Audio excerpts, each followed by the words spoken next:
मुंबई में इंडिया गठबंधन की बैठक में शामिल होने पहुंचे कांग्रेस नेता राहुल गांधी ने प्रेस कॉन्फ्रेंस में अदानी समूह पर छपी अंतर्राष्ट्रीय मीडिया रिपोर्ट्स को लेकर सरकार को घेरा।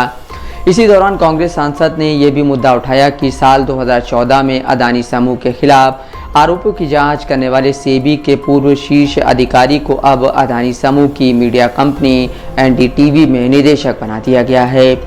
राहुल गांधी ने प्रेस कॉन्फ्रेंस में कहा, जांच हुई, सेबी को सबूत दिए गए और सेबी ने अदानी को क्लीन चिट दे दी। ये बहुत दिलचस्प है कि जिस जेंटलमैन ने अदानी को क्लीन चिट दी वो आज एनडीटीवी के डायरेक्टर हैं, इसलिए ये बहुत ही स्पष्ट है कि इसमें कुछ तो गड़बड़ है। राहुल गांधी ने अपने दावों के समर्थन में फाइनेंशियल टाइम्स और द गार्डियन की रिपोर्ट्स दिखाई, हालांकि उन्होंने अधिकारी का नाम नहीं लिया। इन रिपोर्ट्स में आरोप है कि अदानी ग्रुप ने गुपचुप तरीके से खुद अपने शेयर खरीदकर शेयर बाजारों में लाखों डॉलर का निवेश किया। अंग्रेजी अखबार द टेलीग्राफ की खबर के मुताबिक फरवरी 2011 से लेकर फरवरी 2017 तक उपेंद्र कुमार सिन्हा सेबी के चेयरमैन थे और सेबी और directorate of revenue intelligence DRI के बीच एक दूसरे को भेजी औपचारिक चिट्ठियों के हवाले से फाइनेंशियल टाइम्स ने बताया है कि जनवरी 2014 में अदानी के खिलाफ 2 अलग अलग मामलों में जांच चल रही थी। अखबार लिखता है कि तत्कालीन DRI डायरेक्टर नजीब शाह ने जनवरी 2014 में सेबी के निदेशक को स्टॉक मार्केट में अदानी समूह की कंपनियों के लेन देन के बारे में सूचित किया था। उनकी चिट्ठी के साथ एक CD भी थी जिसमें अदानी पावर प्रोजेक्ट्स में बढ़े हुए बिलों के आरोपों की DRI जांच के कथित सबूत थे। टेलीग्राफ के मुताबिक इस चिट्ठी में लिखा था, ऐसे संकेत हैं कि अदानी ग्रुप में निवेश और विनिवेश के जरिए काला धन भारत के शेयर बाजार में पहुंच गया।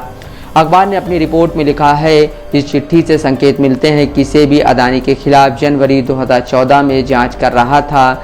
ये सेबी की ओर से सुप्रीम कोर्ट की बनाई विशेषज्ञ समिति के सामने दी गई उस जानकारी पर भी सवाल खड़े करता है जिसमें कहा गया था कि जांच अक्टूबर 2020 में शुरू हुई थी।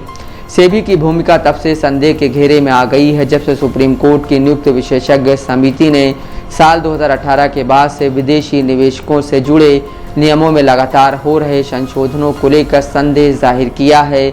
इन बदलावों से अदानी समूह कथित तौर पर शेयर के दामों में हेरफेर, काले धन को वैध बनाने जैसे कई आरोपों से बच सकता है। DRI की साल 2014 में लिखी चिट्ठी के सामने आने के बाद से ही विपक्षी पार्टियों के नेता अदानी समूह के खिलाफ आरोपों की जांच में तत्कालीन सेबी चीफ की भूमिका पर सवाल उठा रहे हैं।